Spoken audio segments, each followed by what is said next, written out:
ఉన్నప్పుడు మనం ఏమని సమాధానం చెప్తామో ఒకసారి ఆలోచించే. అంటే దేవా, మేము నీకు కృతజ్ఞతాస్తుతులు చెల్లించుచున్నాము. అంటే నువ్వు సమీపంగా ఉన్నావని నీకు కృతజ్ఞతాస్తుతులు చెల్లిస్తున్నావు. ఇంకా 2 మాటలు చెప్పి నేను ముగిస్తాను. కీర్తన 115వ కీర్తన 14వ వచనాన్ని లేదా 14వ చరణాన్ని చదువుకుందాం. చూడండి.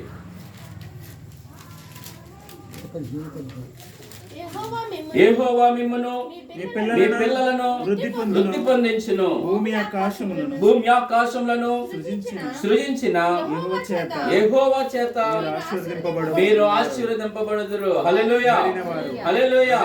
చూడండి, ఇక్కడ ఈ కుటుంబానికి వాగ్దానం ఏంటంటే, యెహోవా మిమ్మును మీ పిల్లలను వృద్ధి పొందించి భూమి ఆకాశములను సృజించిన యెహోవా మిమ్మును ఆశీర్వదింపబడిన వారు, అంటే మీరు ఆశీర్వదింపబడిన వారు అనేసి ఆయన చెప్తున్నాడు.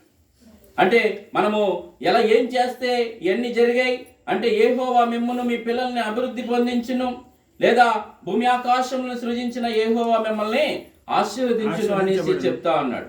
తర్వాత ఈ కుటుంబాన్ని ఇంకొక మాటతో అంటున్నాడు.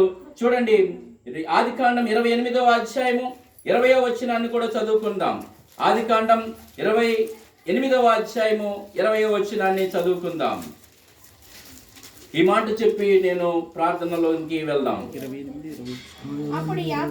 అప్పుడు యాకోబు నేను తిరిగి నా తండ్రి ఇంటికి క్షేమంగా వచ్చినట్లును దేవుడు నాకు తోడై ఉండి నేను వెళ్ళుచున్న ఈ మార్గములో నన్ను కాపాడి తినుటకు ఆహారమును ధరించుటకు వస్త్రములను నాకు దయచేసిన ఎడల యెహోవా నా పక్షమున దేవుడై ఉండెను. హల్లెలూయా, హల్లెలూయా.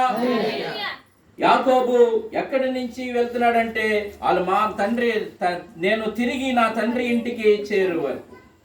అంటే ఆయన కోరుకున్నది ఏంటంటే, నాకు కావలసింది ఆహారము, నీళ్లు దొరకాలి, నాకు వస్త్రాలు కావాలి. ఇవన్నీ కూడా ఆయన నాకు తోడుగా ఉంటే ఆయన నాకు దేవుడై ఉన్నాడు. అండ్ మీకు ఆహారం ఇవ్వట్లేదా? బట్టలు ఇవ్వట్లేదా? నీళ్ళు ఇవ్వట్లేదా? ఇశ్రాయేల్కి అయ్యే కదా ఇచ్చాడు. అరణ్యంలో ఇశ్రాయేల్కి ఏమి ఇచ్చాడండి?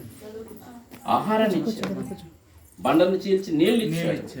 తర్వాత ఆకాశం పూరేడు పెట్టెలు నింపాడు, మన్నాను కురిపించాడు. సమస్తాన్ని ఇచ్చిన దేవుడు మనకు కూడా ఇస్తున్నాడు అనేసి చెప్తున్నాడు. అంటే ఈ కృతజ్ఞత కూటమిలోని ఎవరంటే సుమంత్ స్వరూప వాళ్ళ కుటుంబంలోని ఈ కృతజ్ఞత కూడికను జరిపించడానికి దేవుడు మనందరినీ కూడా పాలు భాగస్తులు చేశాడు. దేవునికి అందరూ 2 చేతులు ఎత్తి హల్లెలూయా స్తోత్రాలు చెల్లిద్దాం.